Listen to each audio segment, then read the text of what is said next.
Hello everyone and welcome. This is the All 12 Signs video series for the Gemini Full Moon that's happening on the 27th of November 2023. I will be reading for Gemini and Taurus in this video. My name is Chloe. I work with card divination, astrology, and I channel energies through my body. As you can see, my hands are very much moving around right now.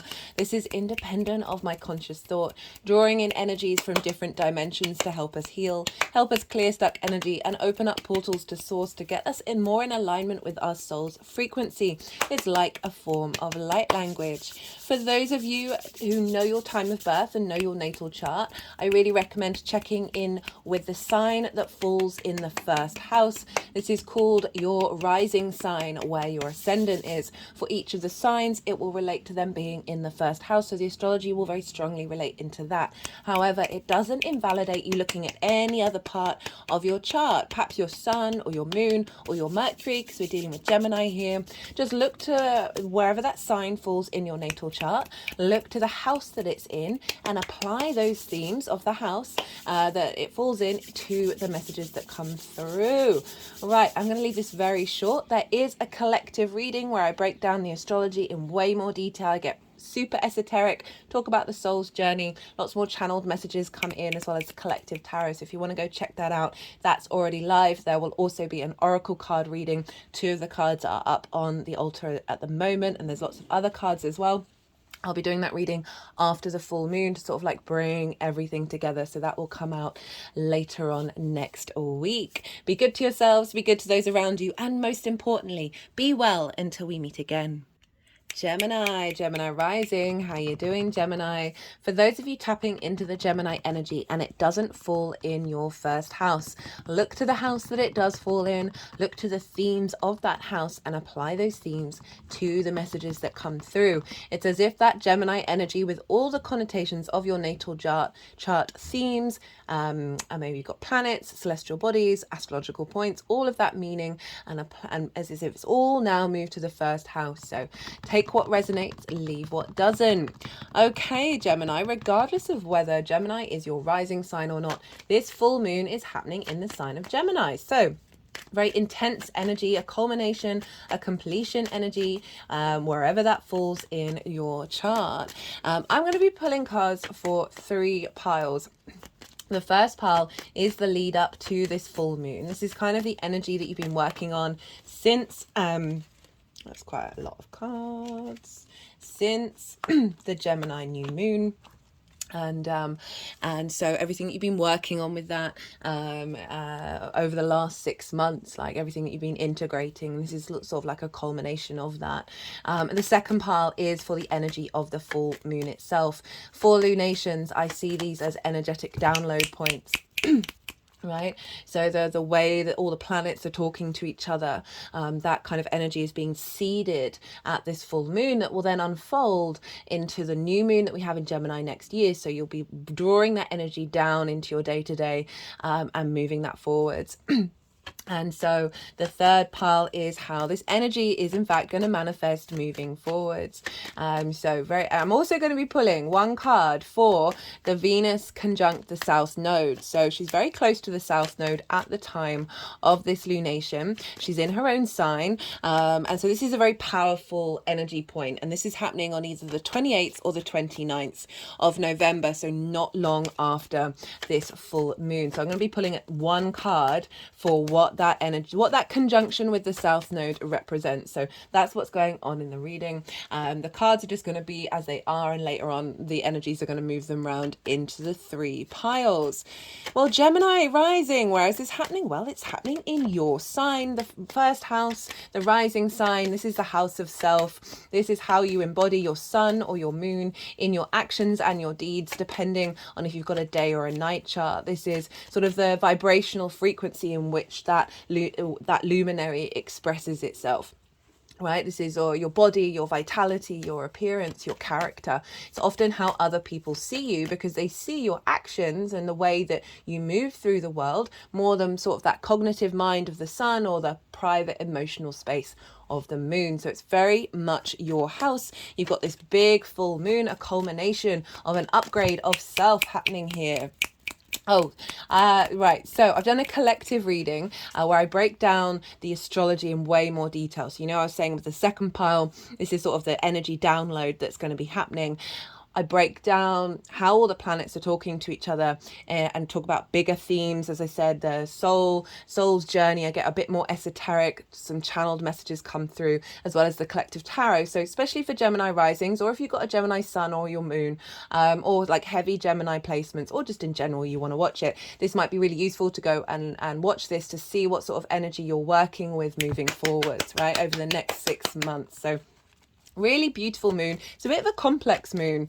There's a lot going on astrologically, whereas the previous lunations, there's been an element of simplicity in the way that the planets are talking to each other, where there's just a lot going on with this full moon. And this is happening in your first house. So full moons can bring about 3 things, I find, in general. They can bring about because the moon is at its fullest, right, and the moon represents our unconscious space, our intuition, whether our needs are being met, how do we nourish ourselves, and it's got the full light of the sun, our vision, our clarity, our sense of purpose. And so often when the moon has the full light of sun on it, this is when hospitals, police stations, schools get a bit more rowdy, and this is because our unconscious mind is very visible right now. So one of the first main themes that I can see coming up with a full moon is something from your unconscious mind that you may not have noticed that you need to work on gets triggered, right? And so this can activate something that might not necessarily be overly pleasant. But it's the sun and the moon are working together in order to bring about visibility to that which you may have missed. So if you do get triggered, just see it as a lesson of sort of, oh, that's what I need to tend to, that's what I need to work on for the next part of the cycle in order to, integrate and liberate. The second major theme I see happening is a situation may show up that previously would have triggered you. And this shows up in order to, you may have worked through it quite mentally and felt like you're okay with that situation. But you haven't really been able to integrate that transformation, right? That integration. And so a full moon can come along and provide a situation that previously would have triggered you, that you are then able to physically and emotionally and mentally and spiritually move through. And then you come out the other side and be like, oh, that didn't affect me in the way that it has done in the past. And as I said, it's a real liberation energy because you're doing a holistic healing with that, where your body's like, oh, I feel safe in this. And it sort of releases old traumas, old limiting beliefs, and old thought patterns where you are preempting this sense of nervousness or trauma or reaction to a situation, and now something's shown up in order to help liberate that and help you know that you've done the work and you're fully integrated. The third thing is a celebration, a completion of all the hard work that you've done, a sort of acknowledgement of the journey, of the downloading of the messages, and an expansion of that, and elevating that and bringing in a new dimensional frequency into everything that you've been working on.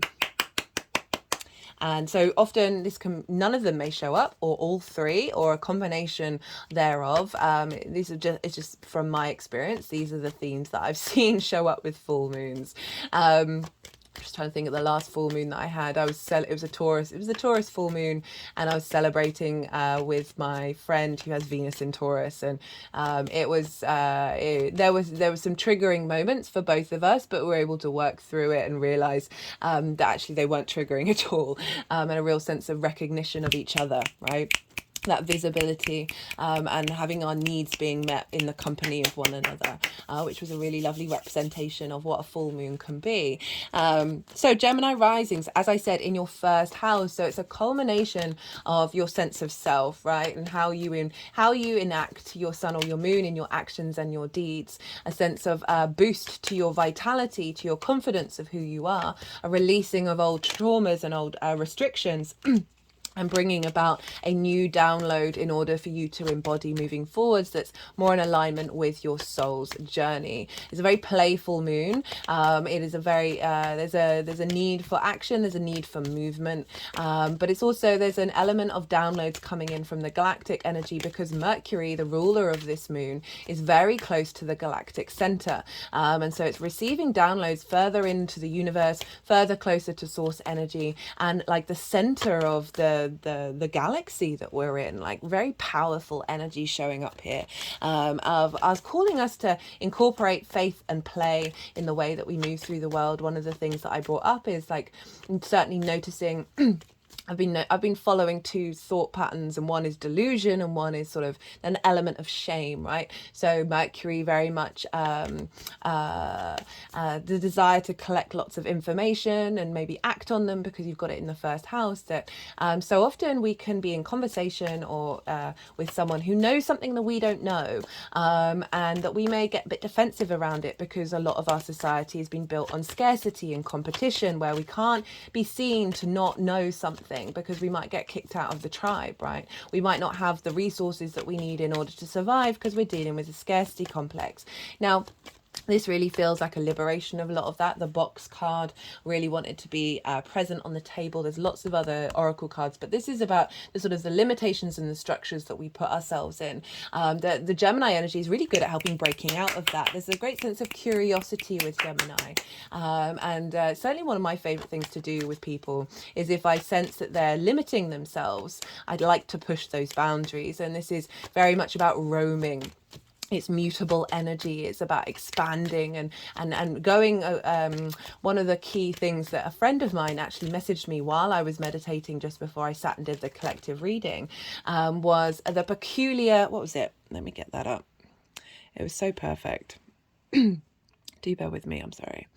The peculiar takes the frontier. So the peculiar takes on the frontier, and that frontier is like that edge of the known, and we're going beyond that known, and we're breaking out of it, and that more comfortability of being your unique self as well, because Mercury is actually making a trine to the North Node of Aries, of like your individual self and your expression of individual self, and it's providing elevation and wisdom with a deeper knowing of what that self is in the sign of Sagittarius, right?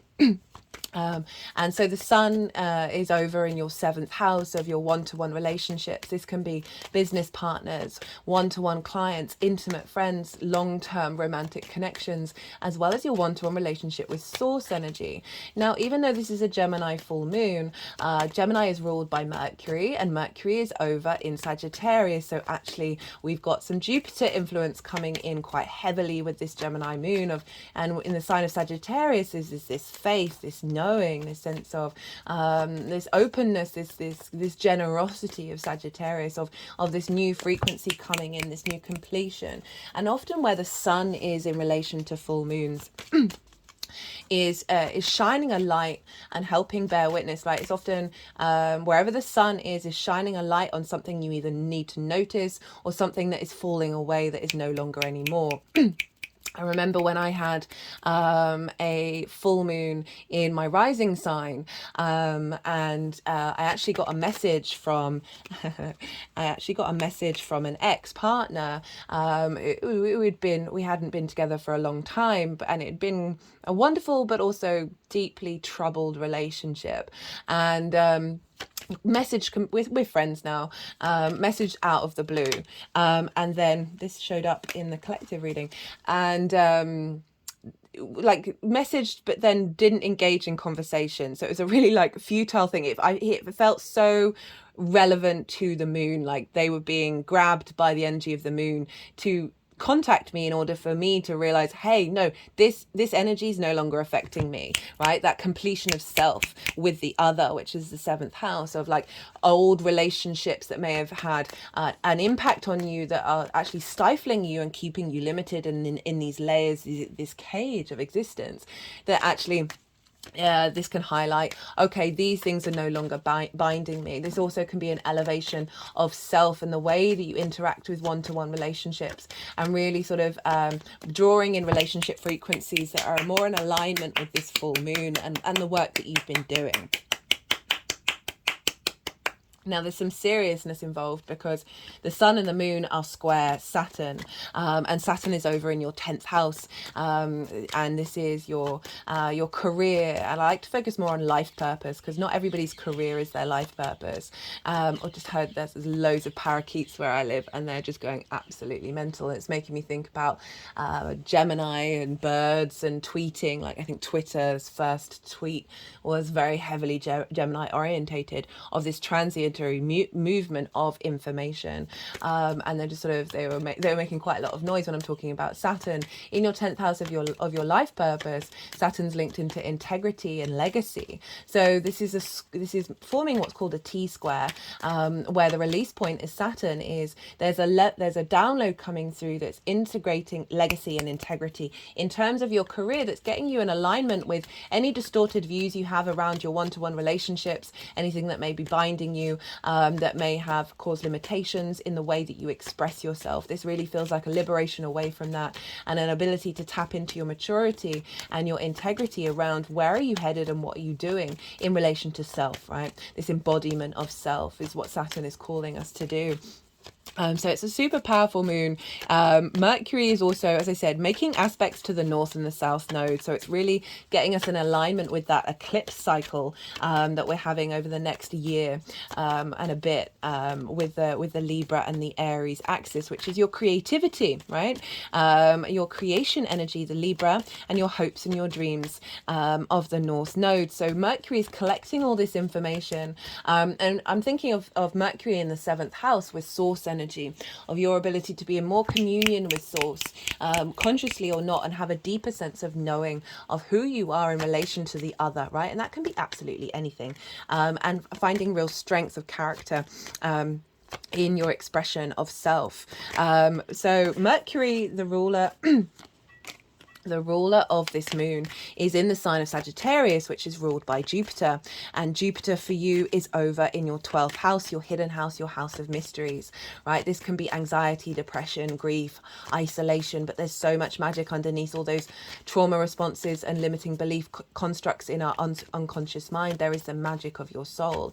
Jupiter is providing the slow and sure expansion of self, and of that wisdom, and so is influencing any blockages in your 12th house, your hidden house, in releasing in this full moon.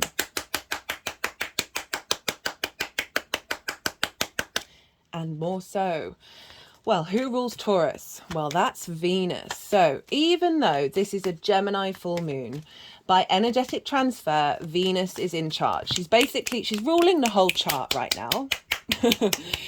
Well, actually not right now. Mars, not at the time of recording, at the time of this full moon, because Mars is still in Scorpio, so Mars traditionally rules Scorpio, but Venus at the time of this full moon is ruling every part of the chart, and she's in her own sign, the sense of balance. And guess where she's at? She's in Libra, which for you is Gemini rising. This is in your 5th house of creation energy. This is fun, amusement, the house of joy. Venus, this is Venus's favorite house to be in, and this is about creation energy. It's also about children, figurative or literal, inner child, birthing something creative into the world, all those sorts of things, romance, short-term dating. But she's there with the South Node, so it's not quite the same journey that she would normally be making. The South Node, if you want more information about the South and North Node in Aries and Libra, it has its own playlist. I've done an all 12 signs video series. So if you want a deeper understanding of what that's about, do go check that out. But the South Node is a refinement place, but it's also, there's a heaviness, there's a sense of weight there. There can be a release and letting go. There can be a draining energy. Venus moving through there, she is clearing out, she is navigating, she is bringing a deeper sense of justice, that's bringing about a sense of deep inner love of self, even if it might feel not quite as joyous as it usually would. She's doing the good work there of making sure that this refinement is in alignment with harmony, right? And as I said, I'm going to be pulling one card for that Venus South Node conjunction that's happening a couple of days after that full moon. But what does that mean? Well, Venus is making sure that these downloads that we're getting, Mercury's on the galactic center, these downloads that we're getting from source, Mercury's also square Neptune, so there's a real sense of the dreamy what's the word? What is the word?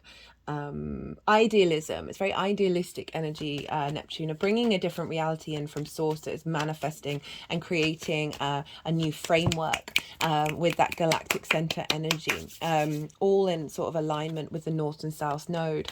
So there's a real sense of Venus saying, making sure that justice is being served, right? Libra in the tarot is the justice card of seeing there's a clarity. There's a clarity coming through with these elements that might just be more on, there's a sense of knowing, and there's a sense of clarity of how we move forward collecting information that is more in alignment with this soul's journey frequency that's been activated at this full moon, right? Some of the key words with the Sagittarius and Gemini axis, it is mutable. It is mutable.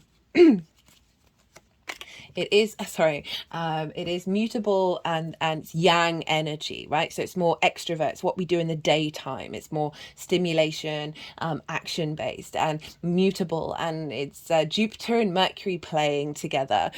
Gemini very playful, and the Sagittarius energy can be very much linked into the preacher mentality, the faith that we have that we then share and give out to the world. But there's a deeper sense of knowing with this playfulness of like really tapping into the knowing of where the sun is, and surrendering it, and then seeing what information comes up when we do so.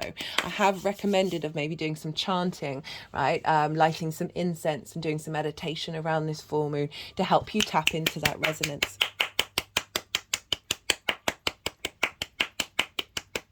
Okay, they've put the deck down. So I think this means all the cards that want to come out are going to come out. So we just have the Yang Day action side of the reading. I would, before I start that, I would recommend tapping into where your sun and your moon are in your natal chart, because this is a lunation. They're getting activated at the same time. And we've also, so we've had the Yang Day action side of the reading, the stimulation, the go, go, go. Now we're going to have a little bit of yin, the night, the rest, and see... because I'm going to go quiet. I'm going to soften my mind. The energies are going to move through me. They're going to do some energetic work. They might move the cards around and put them into the 3 piles. And then I'll come back round and I'll bring the tarot in with the astrology. I call you to soften your mind as well. You just had loads of information. Let it all settle, and let it all digest in your unconscious mind, and then see what intuitive hits want to come through.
Okay, Gemini. Well, right. So this is the lead up to the full moon. So this is the way that I work with it. It's from the new moon in Gemini that we had in Gemini season. The main sort of theme around that was like finding different navigational paths of collecting information and being very playful. That was one of my favorite readings I've ever done. I'm going to put it in the description box, the collective reading. I talked very little about astrology. It was more about the mind and how the mind collects information and how we need a certain amount of structure, but then we need to sort of release it to chaos, right? Gemini, I love you. You are catalyst energy across the board. It's very strange. Over the last month, the people that I've spent time with have all had strong Gemini placements, like big Gemini energy. And I just love being able to like sit and talk for hours and like a wide discourse and being able to really just be playful with things and break out of limitations. And I love the Gemini energy, and I just also see like there's a hecticness, there's a back and forth. You know, whiplash is one of the key words that I often use for Gemini risings, because there is this element of being in more than one place at once in whatever it is that you're doing, right? And that can mean a sort of a lack of focus that's in a sort of a traditional way, but there is a different way of navigating things, and I really admire it, and I think it's a wonderful thing. But I always say with Gemini energy, breathe. Just give yourself a moment when you've got 3 different things going on in your head, just to sit and pause and focus in on the breath, right? Focus on the air that's moving through your body. Very Gemini focus. Like, it can just help center, and then you can see what thing tings in your head that's when you put your focus to, right? So what you've been putting your focus to is 5 of Wands in reverse, 5 of Pentacles in reverse, crowned by the Knight of Swords, which is very much a Gemini energy. So these 2 cards went upright. This is chaos energy, right? This is the kind of whiplash that I was talking about, right? Where you've got lots of things going on, but none of them seem to be getting any momentum. There's movement, but not necessarily momentum. Then we've got the 5 of Pentacles, which is kind of like feeling a bit isolated, feeling a bit left out, of not feeling supported. Perhaps, you know, with the first house of what's showing up is saying maybe you haven't because of this in the upright, right? Then you feel like you're not giving yourself the support that you need, right? And that can be a difficult process for all of us to do.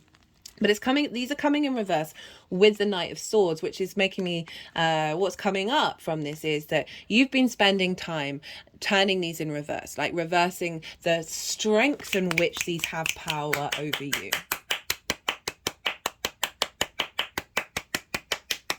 And the Knight of Swords, knights embody their element. They embody this knight embodies the sword, this desire. It's the fastest moving knight, this desire to find new truth and put it into action, right? So trying to change this, right? This is basically what the human species is trying to break free of, is stagnation and scarcity, right? Trying to work through this, we have to embody it. It takes time. I love the 12-step program to a point. What I really struggle with is when you fall off the wagon, your days is brought back to 0. I don't like that. That's too harsh on the human condition. I appreciate that really works for some people, but it's all about integration, right? So these cards feel to me like you've been working on integrating, bringing these energies into the reverse, and you've been trying to embody that, right? The first house is very much an embodiment of that, of breaking out of your own limitations.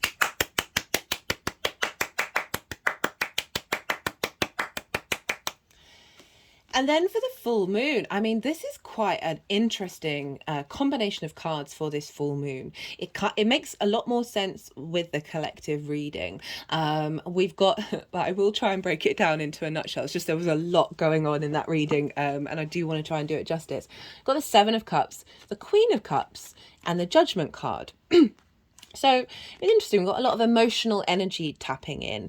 It's making me think of Saturn and Neptune in Pisces, because Mercury's making an aspect to Neptune and the Sun and the Moon are making an aspect to Pisces. And this feels like having navigated and embodying, it's still a practice, it's still something we've got to work on. Yes, these things may show up again, but it seems like you've been putting in the work in order to embody it, away from those limitations. That is then creating this full moon, which is giving you this space to dream and hope again, right?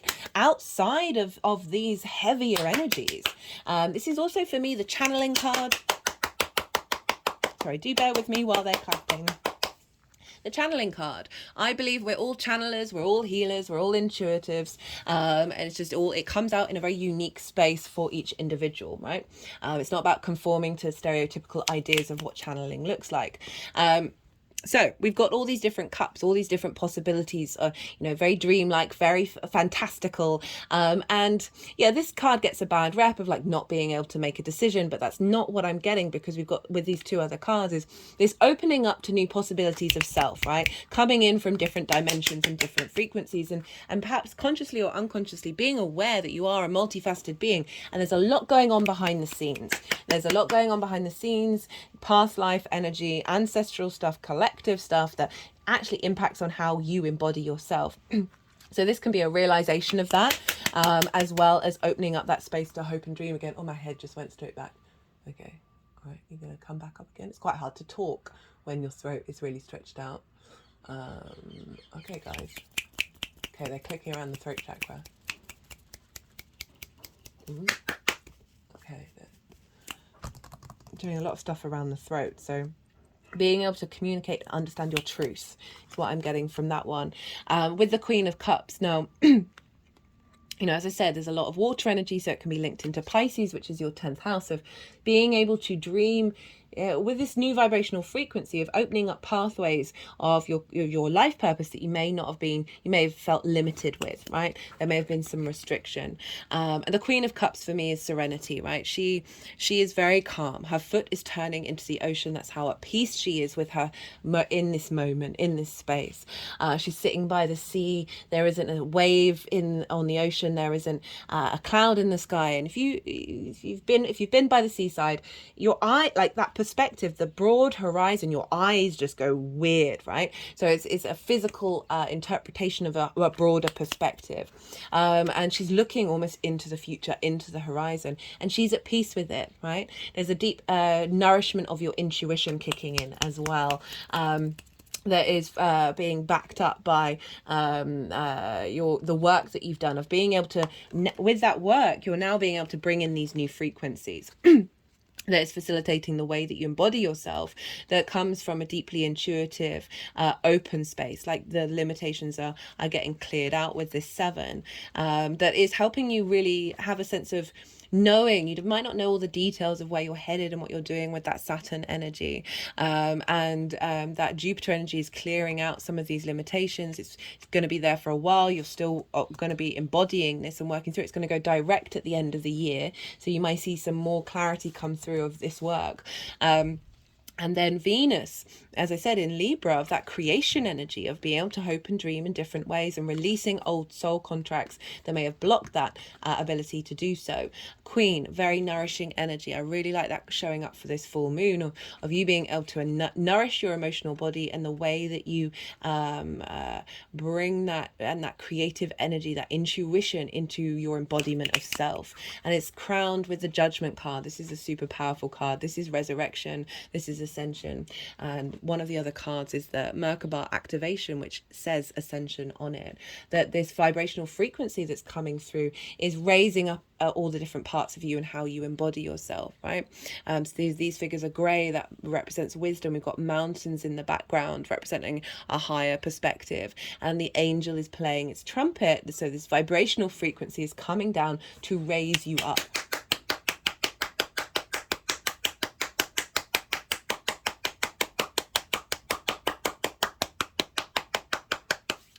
And there's a deeper sense of wisdom and knowing. There's a sense of, I'm just getting more peace with these cards coming through. This is all quite a bit of a chaotic energy, even the embodiment, right? The Knight of Swords, very fast moving. There's just a sense of peace that's coming in, that's then facilitating the catalytic energy that is Gemini.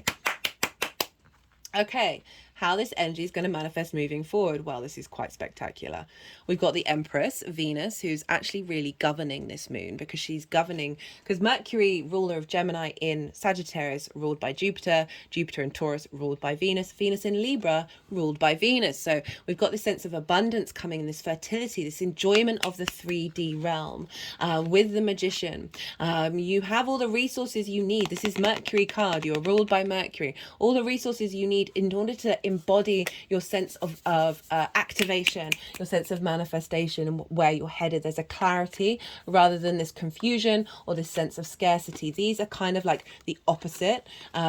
These are almost the opposite. So we've got scarcity, we've got abundance, we've got conflict, chaos energy, and not really getting anywhere. And then the Magician, which is like there's a clarity, there's a deeper understanding of your ability to manifest and take action in the world, right? Very, very powerful.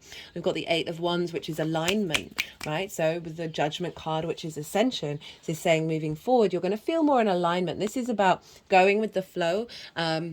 But I feel like with these other cards and with the other energy, it's like it's not just going on with a whim. There's a sense of a deeper understanding within you in the actions that you're taking that just brings a bit more flow into your embodiment as well. And then we've got the Three of Cups. This was one of the final cards that came up in the collective reading. There's a sense of unity, of harmony, of joy, right? Of playfulness, of being in a state of harmony with yourself, right? And not judging yourself, not holding yourself back, but just real sense of flow. Really like that. Okay, I'm going to pull one card for the Venus. That's not one card. The Venus conjunction with the South Node in Libra that's happening a couple of days after this full moon. So one card, please, for Gemini for the Libra Venus South Node conjunction. Let's have an overall theme, sort of message, maybe a tool to help work with this. What Venus is seeding with the South Node for us, for Gemini.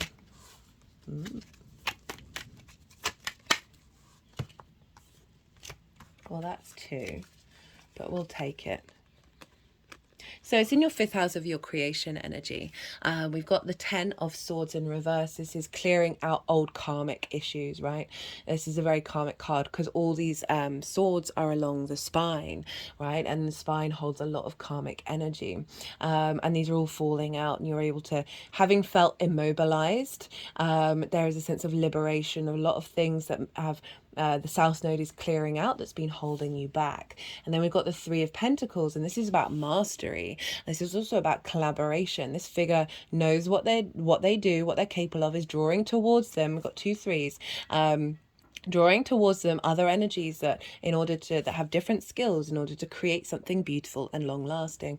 I love this for the 5th house of creation energy, right? Of really mastering what it is that brings you joy, how you exhibit that in the world, finding a sense of pleasure in that, having gone through a difficult time, and that energy being old stuck energy releasing, that is moving from you being immobilized and not being able to get up to not only being very confident in yourself but collaborating, whether that's collaborating different skills that you have within you or meeting other people at a same frequency level, rather than perhaps self-sacrificing or meeting, because it's also linked into romance and short-term dating, of also clearing out relationship dynamics that have immobilized you and not being collaborative, and it's all been kind of like a sense of betrayal and restriction. Now there's a sense of equality coming in.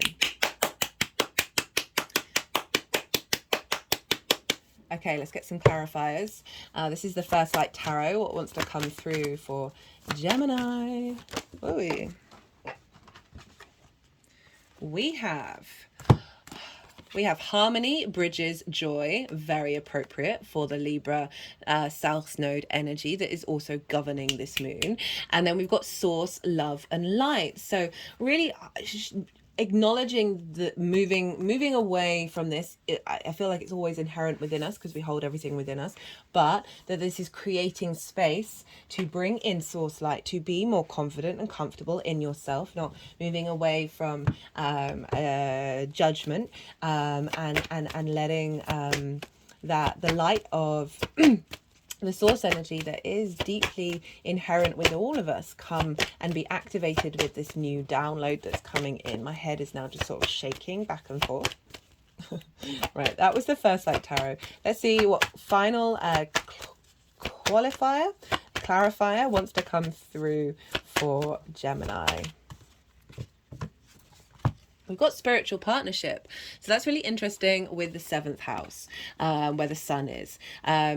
So, the 7th house can also be about romantic relationships, like long-term committed relationships. So for those of you who are in them, this could be a leveling up of those relationship dynamics that are more in alignment with that Three of Cups and Three of Pentacles. This is also a spiritual partnership with Source. And by being in spiritual partnership with Source, God, whatever it is, that thing that is beyond, that created or didn't create the universe itself, whatever, however you want to phrase it, the more that we're in alignment with that, the more that we're in alignment with ourselves. So I see this, particularly with the full moon being in your sign, of whatever's getting upgraded or released in your 7th house is bringing about a deeper understanding, right? You remember I said that 7 of Cups, I also see as a channeling card, a deeper understanding with your embodiment of self, and with the your ability to tap into your innate power, right? Well, Gemini, I'm going to leave it at that. I do hope you enjoyed this reading. If you did, don't forget to hit that like button. Be good to yourself, Gemini. Be good to those around you. And most importantly, be well until we meet again. Taurus rising. How you doing, Taurus? For those of you tapping into the Taurus energy and it doesn't fall in your 1st house, which is your rising sign, where your ascendant is, look to the house that it does fall in, look to the themes of that house and apply those themes to the messages that come through. So as if that Taurus energy, with all the connotations of your natal chart, themes of the house, celestial bodies, astrological points, have now all moved to the 1st house. Take what resonates, leave what doesn't.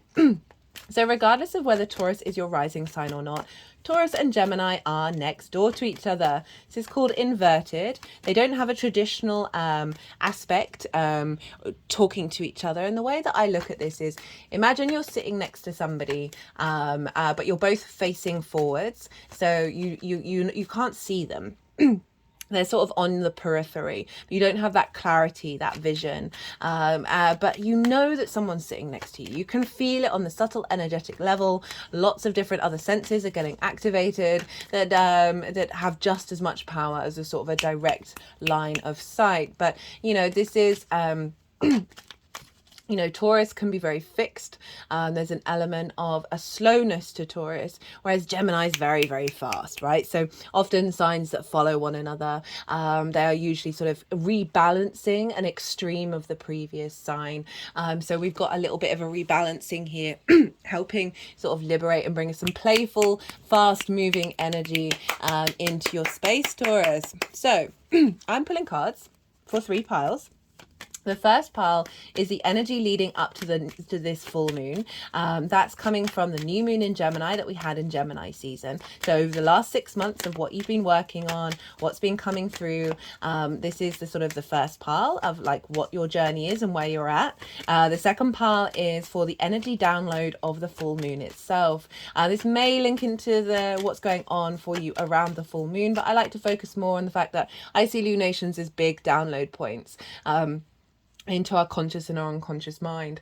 And so this is the tapestry in which all the planets are talking to each other. That blueprint at the exact time of the full moon is getting seeded into our vessels, and then it will unfold moving forwards. I've done a collective reading where I've broken down the astrology, that tapestry, that blueprint in way more detail. So also I get a bit esoteric. I talk about the soul's journey, as well as some channeled messages and collective tarot. So if you're interested in that, go check it out. It's already out.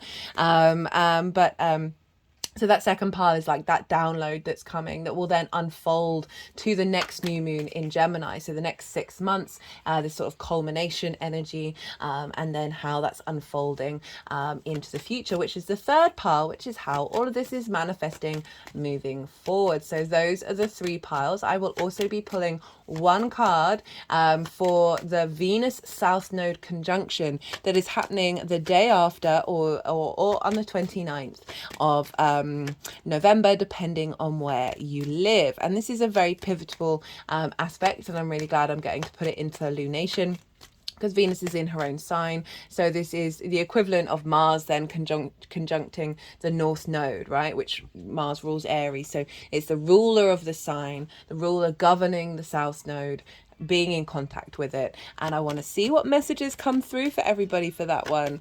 Right, let's crack on. So, Taurus rising. This is happening in your second house of your resources. How do you value yourself? What, and that's usually the thing that's most distorted, and everything else that I'm going to say is impacted by that sense of value. It's the other things that we value. It's our skills and our resources and our tools that we have in order to bring in regular income, not sort of like one-off income. It's also how do you manifest in the world. So we've got this big full moon happening, this completion energy, this sort of revelation energy, big visibility energy happening in your second house. So full moons for me can often bring up there's 3 sort of major themes that I see with full moons. Sometimes none of these show up, sometimes all 3, sometimes just one. So the first one is, because this is the time when our unconscious space, our intuition, where our needs being met, how do we nourish ourselves, i.e. the moon, our emotional body, has the full visibility from the sun, our conscious mind, our purpose, our vitality, our animation. And so we've got, this is often when police stations, hospitals, schools get really rowdy, because I'm really sorry if you can hear like really hardcore soaring and drilling as was going on in the collective reading. I'm recording this on Mars's day, and so there's a lot more action going on there. They're building properties a little bit farther away from me, and it's just particularly loud today, so I do apologize. What was I saying? Yeah, so the full moon can, because it's often our unconscious mind really trying to tell us lessons. And so if you're not necessarily working on yourself, this is when like people can really lose it, because their unconscious mind, their unconscious needs are really coming really loud and they're not being met. And so they can get really exaggerated. So if something does show up where you get triggered, this is a gift from the sun and the moon of saying, hey, there's this thing that you may not have noticed for a really long time. Here it is, in order for you to then integrate and work through it and sit with it. So it's really useful, if not a little bit kind of like, hey, why is this happening? That's why it's happening, because the universe will then provide these things when you're ready for you to be able to then navigate it. Another thing is a situation may show up that may have previously triggered you, but doesn't. And so often when we're working with triggers and trauma responses and limiting beliefs, we can do it so much on the mental sphere and not necessarily integrate it in a holistic way. Now, the universe, when the time is right, it will provide a situation of saying, hey, you're able to walk through this, your body, your mind, your emotional state, your soul, and not get triggered. And it then really helps the body in particular, of being like, oh, I'm safe in this situation. It's not bothering me. It's not touching me. I don't feel threatened. And so it then helps release that in a really holistic way of something that you've probably been working on for quite some time. The third thing is a celebration, a culmination of everything you've been working on, a real sense of recognition and acknowledgement, and just a general, just feeling really nice, feeling very active. It's a yang day sign, moon, a full moon. So there is a sense of stimulation, of extrovert energy coming in, of like really being able to be present and wanting to do things, and just feeling good about yourself. So that's also what can happen with a full moon. So this is happening in your second house. So there may be triggers around your sense of value that need to be looked at. There may be triggers that around value that you don't need to work out, and the universe is helping you through. Full moon in the second house can be an increase in regular income, a boost in your skills and your tools in order to manifest in the world. And that's definitely the feeling I'm getting more with this full moon, based on the reading that came through in the collective, for the collective. because there's a lot of esoteric shit. Oh, nearly swore. I have to be so good because, you know, I'm British. We swear a lot. Usually it comes out in the Aries readings that I start swearing, but no, okay, I do apologize, Taurus. There's a lot of, you can see how sort of, what's it, irreverent? The opposite of reverent, of a lot of stuff. I've got Aries in the 9th house, so my connection with the universe and like, why does this all exist? I'm kind of like over it, but also not. It's kind of like, guys, can't we all just like be equal? And why do we have to have a hierarchy? It's not my vibe at all. But yet there are hierarchies, and we just got to sit with it. Right, I've gone off tangent. So there's a lot of sort of galactic energy coming through with this full moon because of the astrology, right? Mercury, the ruler of this moon, is over in Sagittarius in your 9th house.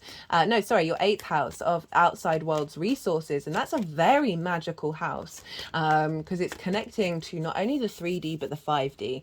One of the most famous psychics, Edgar Cayce, had a stellium in the 8th house. So I could call that a stellium. We've got Mars, the Sun, and Mercury up there.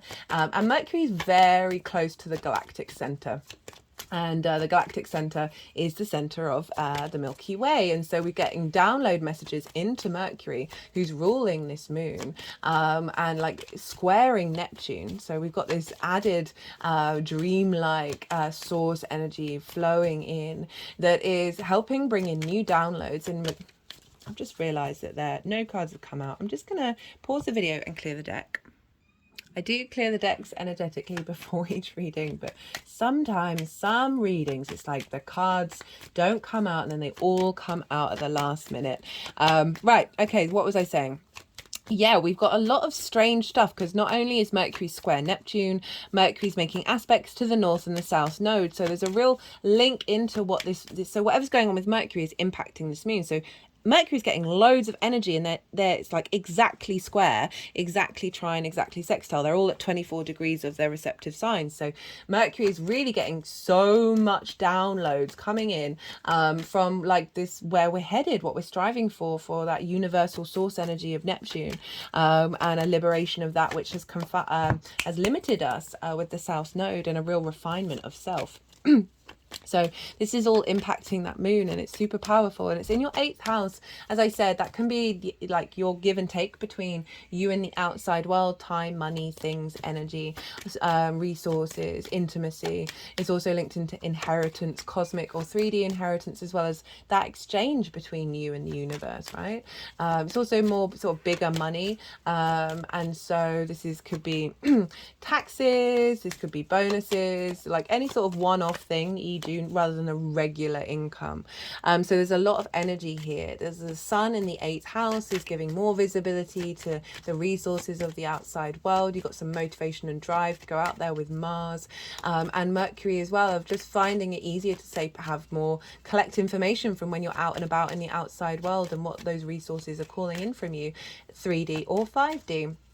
And often where the Sun is highlighting that which we've let go of, that which no longer is holding us with this completion energy, as well as a celebration and a visibility of that other house, and how that's being culminated in the 2nd. So it could be for some of you who've wanted to get a mortgage or wanted a loan to come through. This could very much be linked into that. But if we're thinking sort of galactically, what is going on with you, Taurus? Because these cards are like, no.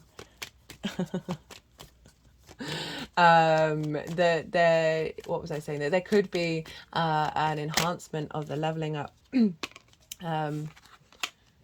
An enhancement of leveling up of your relationship, give and take with the outside world, that's based on this new sense of value download codes that are coming through, that then facilitate moving forward, like bringing in healthier dynamics from the outside world and the outside world's resources that are in alignment with your values, and alignment with your sense of value in the way, and helping facilitate manifest in the world. My head sort of nodding back and forth, like, remember that duck that used to drink water? Plastic duck. Showing my age.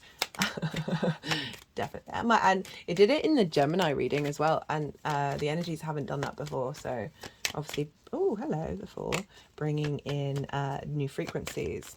Okay, what else is going on? Well, Mercury's in the sign of Jupiter. Jupiter rules Sagittarius, so we want to look to where Jupiter is, and so Jupiter, wherever Jupiter is influencing what's going on with Mercury, and therefore the Moon and the Sun and Mars. And Jupiter is in your sign, Taurus. So you've had this for a little while now. You're going to have it until next year. Jupiter's retrograde. It's in the sign of you, right? So you've got your values being influenced by your embodiment of self, the wisdom that you have in order to enact on these things. So Jupiter's providing elevation and wisdom and support of how do you embody yourself, and providing a new frequency to come in terms of value, giving a sense of expansion of self that is then reflected by your relationship with the outside world. And so Jupiter is in the sign of Taurus, and you know who rules you? It's Venus.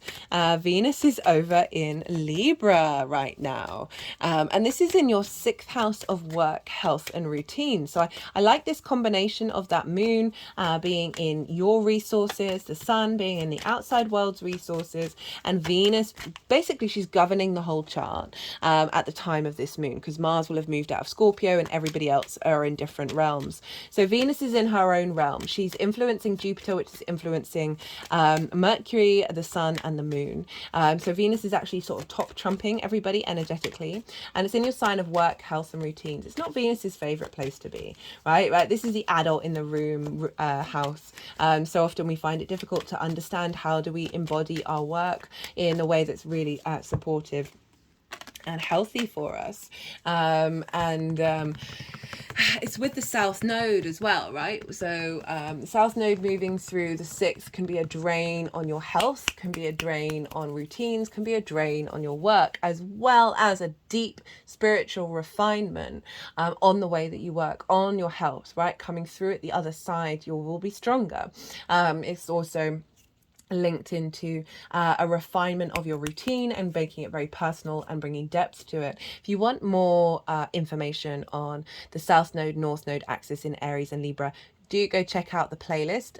They're really easily accessible, where I've broken down it for all 12 signs, as well as in each of the introductions brought bigger themes. North Node in Aries, South Node in Libra, combination, all of those things, they're in the introductions to each of the signs, so you might want to go and check it out. So Venus is governing this, how you embody your work. She's bringing a harmony to how you work, the lens in which you work through, the mode in which you work through. She's bringing clarity to this knowing that's coming in, of this transformational energy that's facilitating your sense of value. I feel like Venus is bringing harmony to your understanding of what these difficult, more you need to put in a bit more effort of this, is allowing you to be more confident and comfortable in the way that you understand your value. And then that is harnessing and magnifying the skills and the resources and the tools that you have, not only from your individual self, but from the outside world as well, that are coming together to sort of bring about this sense of play, right? There's an element of faith and play with this, of like having faith in what will be provided, and then play and find that play outside of a survival mechanism. Right, so right, they've put the deck down, which means all the cards that want to come out so far have come out. I'm going to go quiet for a little bit. I do recommend checking out where your sun and your moon are in your natal chart, the themes of the houses that they're in, because that can add on a layer of personal interpretation of this lunation for you, beyond this general reading. So I'm going to go quiet. I'm going to soften my mind, allow the energies to move through me. They're going to move the cards around, maybe do some energetic work, and then put them into the 3 piles, where I will then break down the tarot with the astrology. I call you to soften your mind as well. Do not try, and you just had loads of information, don't try and force it. Don't overthink it. Just let it all rest and digest into your unconscious mind, and then see what intuitive hits come up.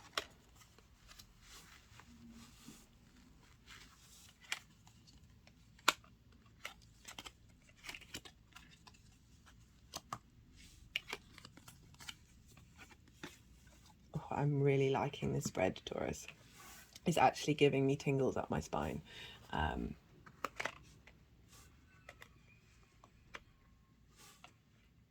You know, after me being like, oh, why aren't the cards coming out? Human beings are so ridiculous.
Okay, Taurus, right, so we have, let's see what they want to do with these. We've got for the lead up to this full moon, so this is from the new moon to the full moon. And sorry, just let them do what they need to do. We've got the Four of Cups and we've got the Hanged Man, which I really like this energy, and with the shift that's happening afterwards, right? So that new moon in Gemini, it was one of my favorite readings to do. As I said, I didn't talk very much about the astrology. It was more about how do we collect information? How do we bring play as well as structure into like engaging in lots of different dynamics, okay? And so is really calling to break out of old narratives and really allow new formations to come in. And we've got the Four of Cups. Just trying to see whether they want it in reverse or not. They do. Okay, so the Four of Cups upright. This is a very stagnant energy. This is there's melancholy here. There's an element of frustration. There isn't a lot of movement with the Four of Cups. You see here this figure is crossing their arms, like that's a really defensive mode. My arms have just crossed, right? It's the energy's doing it. It's a really defensive mode where you're protecting yourself, right? So this figure is seeing that the Three of Cups are out of reach, this sense of flow, this sense of joy, of appreciation and value, and that's something beyond your reach. And like witnessing it in other people, perhaps other people around you might have been a bit more successful in bringing in the money or tapping into their own resources and the skills that they have in order to manifest, right? They're preferring I focus on that part. There may have just been an overall frustration. But we always see here the Ace of Cups is always present, it's coming towards you. This is a sense of something coming left field, out of the corner of your eye, sort of like a curveball coming through of the Ace of Cups and saying, hey, don't worry, things are going to change. And it's in reverse. It's come with the Hanged Man, and the Hanged Man, this is Neptune's currently in Pisces. And so that is if for you in your 11th house of hopes and dreams, your friends, groups and alliances, and Neptune, and both Saturn and Neptune are making Neptune's making an aspect to Mercury, Saturn's squaring the sun and the moon. So it's really activating a sense of integrity and legacy in your hopes and your dreams. Even though it may have brought restrictions coming up, right? But the Hanged Man is all about, you've been in a moment of pause, of recalibrating this energy, of bringing this sort of melancholy or this frustration of things not necessarily going in the way that you would like to.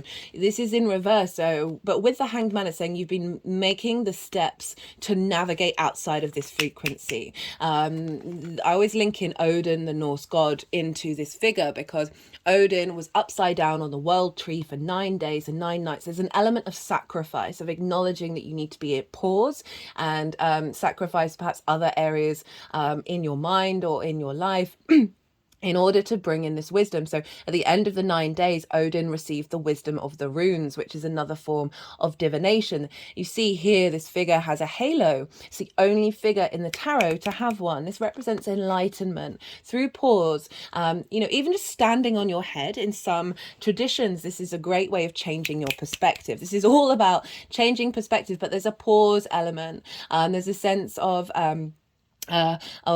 being in limbo, but knowing that limbo is bringing about new change. We've got the number 4 here as well with the legs, which represents stability. Through this sense of pause, this sense of tapping into your own innate self, right, and tapping into source energy, this is liberating you from this dynamic. So this could be also you've been cultivating your divine enlightened skills and resources in order to then make a new navigation outside of these limitations that is propelling you forward.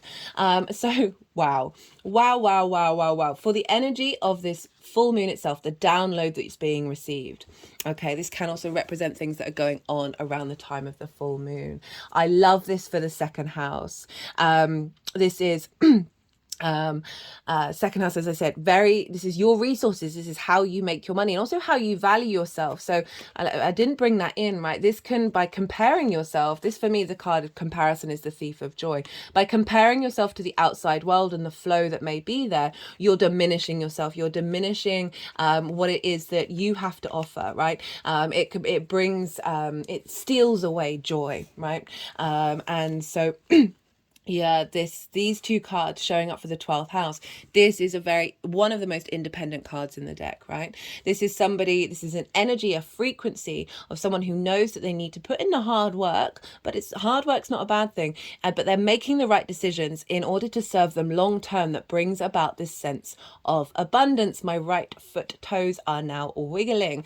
And so this is great for the second house of how do you value yourself? Well, you're valuing yourself really well because you're making sure you're in alignment with your own abundance. This is also being able to make decisions to bring about abundance. Think about regular income, the skills and the qualities that you have. And we've got the Fool here. What a beautiful combination of cards, right? The Fool operates from a heart space. It's bringing in a new journey, a new vibrational frequency that is curious, that's coming from a higher perspective, that's operating from this heart space. So moving away from this sense of lack, of feeling like you don't have any joy. This is saying not only are you bringing in joy with the Fool, right, of how you engage with your skills, engage with your tools and your resources that you have in order to bring value into yourself, into the world around you, and how you make your money.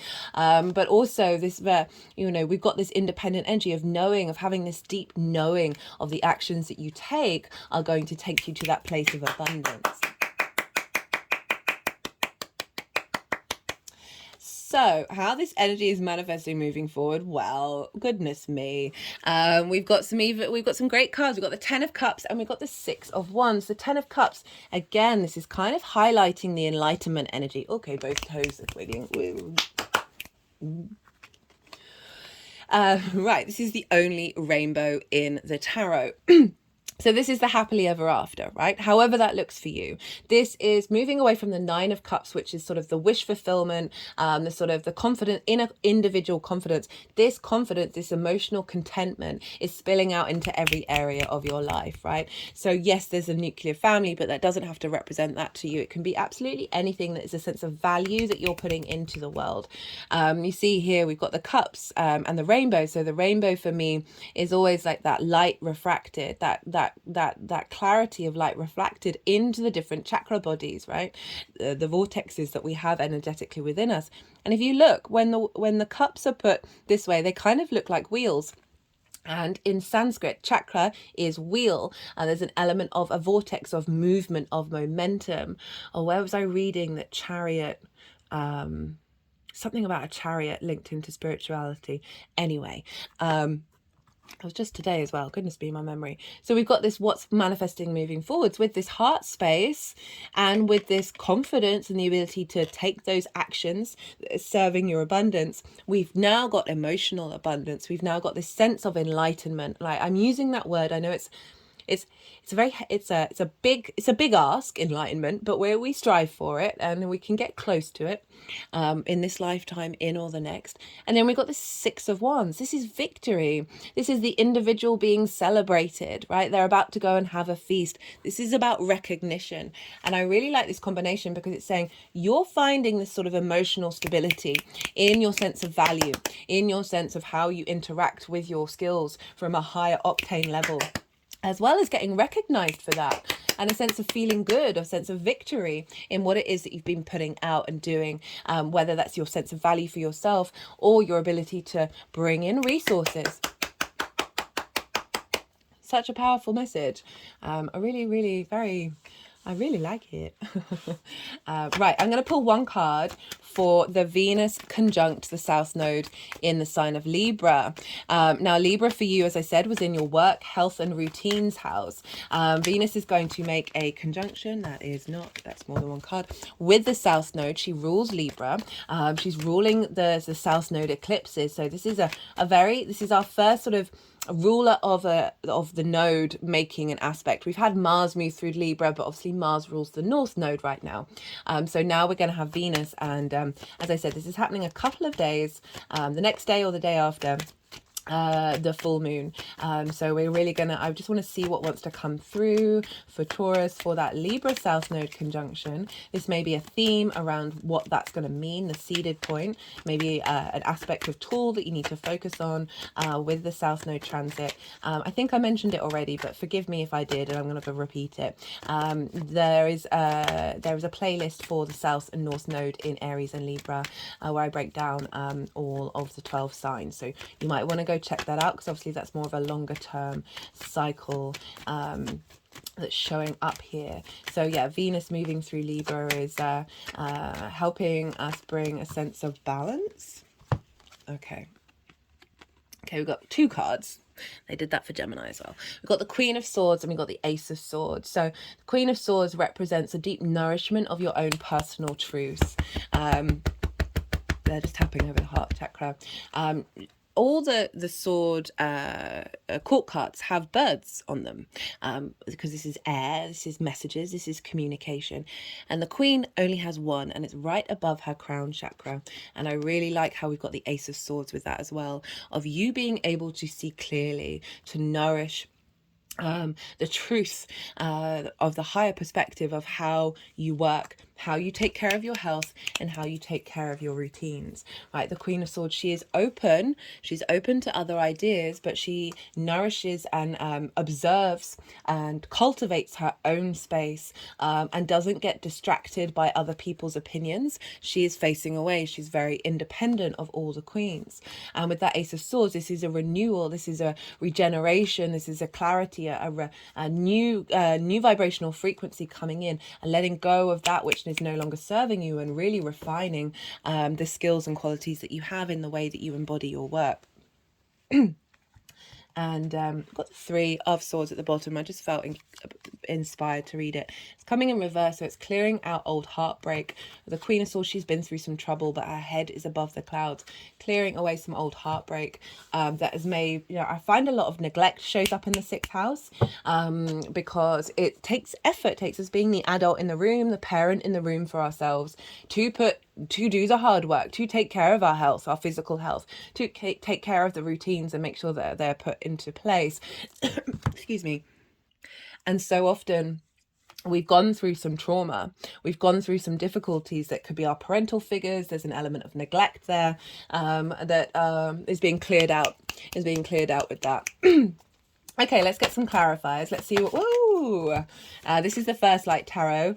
We've got Temperance. This is Sagittarius energy. Balance, miracles, combinations, environments. So this is alchemy. This is where we're bringing refinement of self all the different parts of who you are, tempering and getting them all to work together. So if we think about your resources, this is a beautiful card.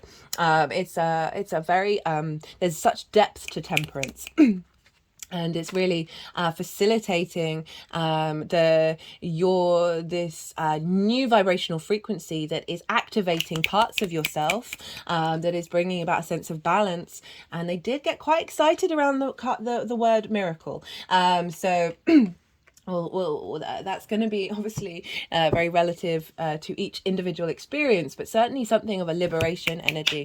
Even though we're not dealing with Uranus so much in this lunation, I keep seeing liberation, but we're following that new moon in Scorpio that was very much about liberation, and now there's a sort of activation code coming in from the galactic center of like a master plan energy. And temperance is all about, with that download, what are you doing with it? You're clearly putting in the hard work and the effort to refine that and really integrate that into your skills and your talents, into the way that you manifest, and really refining the way that you value yourself. As I said, that is the key part of the second house that the rest of it then falls from. Oh, we've got a happy ending. Interesting. Right, I'm going to cut the deck. Okay, we've got spiritual partnership as well. That came up for Gemini. And so I feel like this, I mean, I try not to read romance into these readings, because you never know where anybody's at. So this is how I would interpret this, as your spiritual relationship with yourself and your sense of value. My toes are wiggling again. And we've got the Merkaba here as well as one of the oracle cards. There will be an oracle card reading. This card's involved. There's some others that I always pull before doing the collective reading, and there's going to be a separate reading for that will come out after the full moon. And this is transcendence, ascension, you are rising up. So we've definitely got that energy, and we've got happy ending after, feeling a bit melancholy and feeling like you're not going to get your happy ending, right?